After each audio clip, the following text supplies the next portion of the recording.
কিভাবে মাত্র 20 টাকা খরচ করে এই ফ্রিজটা বানালাম আজকে কিন্তু আপনাদের সাথে এটাই শেয়ার করব। হ্যালো, আসসালামু আলাইকুম। একটা আপু আমাকে জিজ্ঞেস করতেছিল যে আপু এই ফ্রিজটা কোথা থেকে নিছেন বা কোন পেজ থেকে নিছেন। আসলে আপু আমি এটা কোনো পেজ থেকে নিই নাই, এটা সম্পূর্ণ আমার হাতের তৈরি। আর যখন এটা তৈরি করি তখন আমার আসলে মাথায় ছিল না যে একটা ভিডিও করব।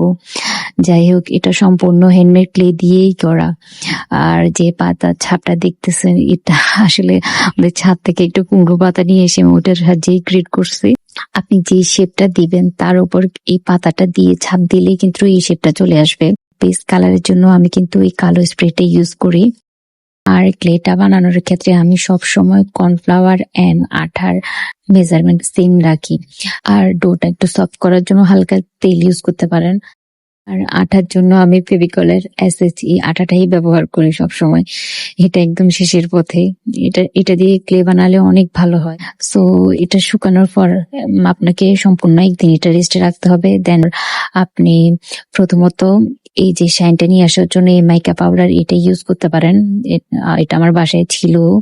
এটা অনেক শাইনি, আসলে ছবিতে বোঝা যাচ্ছে না এমনিতে। আর সাইড লাইনটা ক্রিয়েট করার জন্য আমি এই মেটালিক পেন্টে দিয়ে সাইড লাইনটা জাস্ট ড্র করে দিলাম।